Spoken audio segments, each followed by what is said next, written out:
Suscríbete a mi canal de YouTube y activa las notificaciones para no perderte ninguno de los videos. Y si te gustan, dale like y compártelos.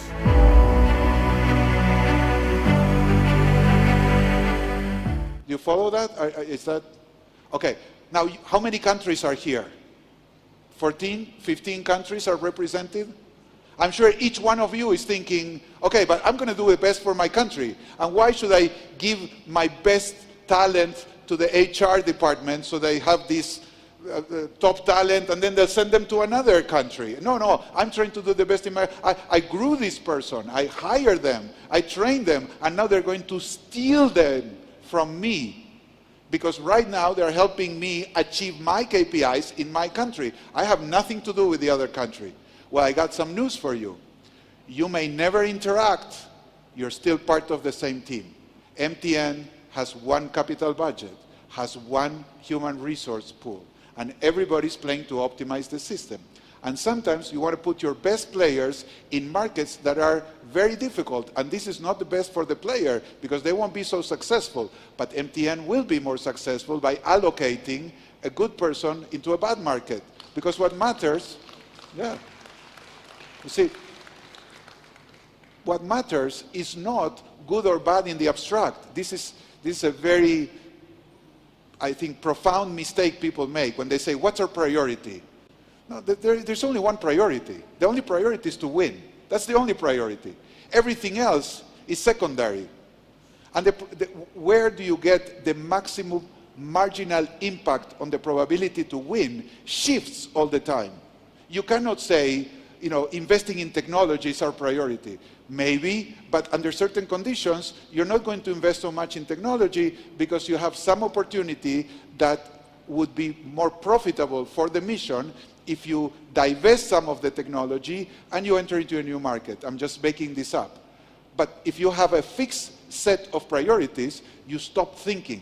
And you say, oh no, but that's not our priority. I don't care what's the priority. The only thing that matters is what is better to win. And this is called a value, which is not in your values, but I'm going to suggest, which is mission first. Every argument is about winning. You cannot have an argument, oh, but it's better for my KPI to do this. The next time someone says that, you have to tell them, no, that's not the rule of the game here. The argument needs to be based on what is better for our purpose, for our mission. And what's best for the mission does not cohere with the priorities. As one famous general said, Helmut von Moltke, Prussian general, he said, no battle plan survives first contact with the enemy. So you can have all your priorities. Actually, I'm going to use my favorite philosopher, Mike Tyson. Mike Tyson said something very similar.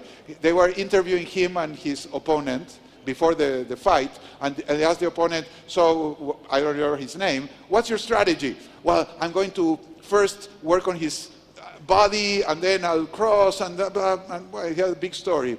And you, Mike, what's your strategy? And Mike Tyson said, everybody has a strategy until they get punched in the face. That's it. So, I don't know if you ever felt like that. We have all this strategy, and then, I don't know, something happens, and you get punched in the face.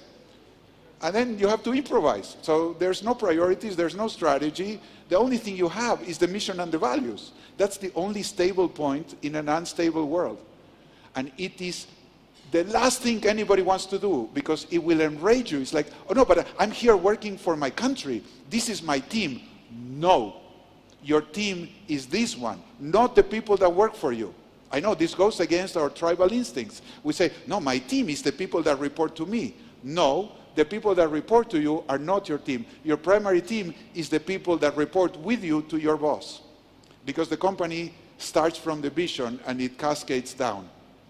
This is, again, the idea is very simple, but it goes against every human instinct. And it is a practice. It's like a martial art. Because nobody does this naturally, I guarantee. So, let me tell you another problem. Let's say you understood what I said. I said, let's get rid of KPIs. No KPIs. There's only one KPI. We make money and we accomplish our mission, or we don't. And if we do, we all win, and if we don't, we all lose. And okay, we're going to do, I don't know, profit sharing. Everybody gets a certain percentage of the profits in according to their salary with respect to the total labor pool. Okay, it's a reasonable system. Basically, it's communism. We all share, we all win, or we all lose.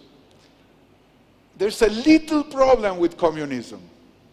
And it's that it sounds great for angels. Because when you tell people, everybody contribute according to your means, and you will get rewarding according to your needs, you just destroy any incentive. For angels, it's fantastic. For human beings, it's an absolute disaster.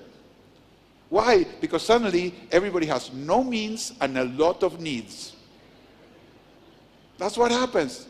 I mean, it's a disaster. I mean, ask Putin and Xi Jinping, what do they think about communism? Of course they say, yes, communism is great, but that's not what they practice. They're more capitalist than the United States. They have lower tax rates, more freedom of starting new businesses than even the United States. It's crazy. So the problem of not using KPIs and saying that everybody shares the same is that that is not incentive compatible. It doesn't work. So I am not saying that KPIs are bad, don't use them. I'm saying they're dangerous if you use them without understanding why you're using them. Because without KPIs, you totally lose control of the company.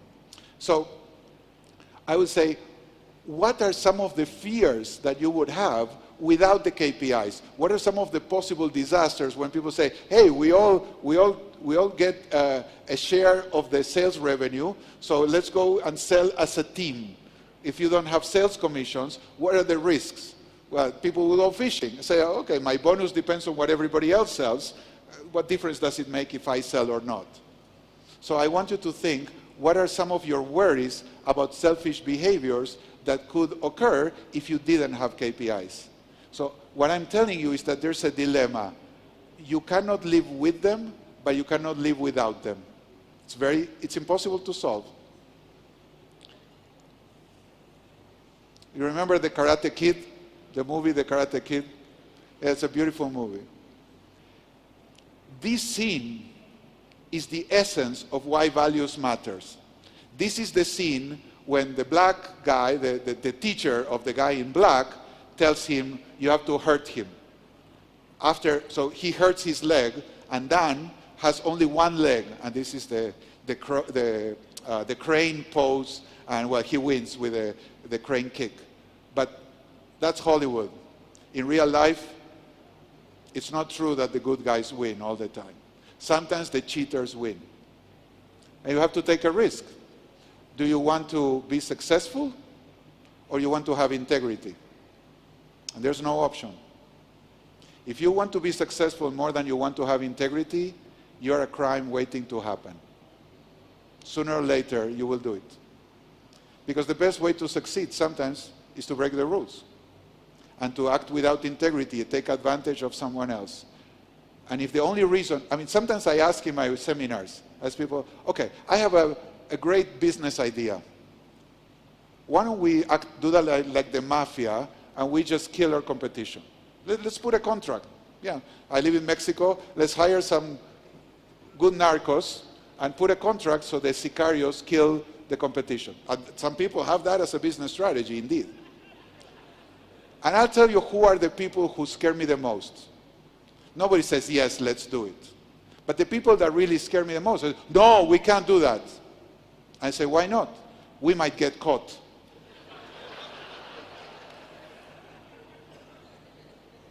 So I tell them, what if I give you immunity? Oh, now we're talking. No, that's frightening. You don't do it because you will get caught. I mean, that's a criminal. That's a smart criminal. You simply know how to do risk-reward analysis. You don't do it because it's wrong. It's just evil. You just don't kill people as part of the business game, ever. You only use violence in self-defense. That's like a higher natural law, and you live by that, not because it's going to make you successful. You live by that because it's right. And there's no option. You either privilege the values or you privilege success. And what we're here to say is that values are paramount. We're not here to optimize the values, but we cannot win, we cannot achieve the purpose except through the values. It's the only acceptable way. Everything else does not count, because you have an ethics that is more important than the success.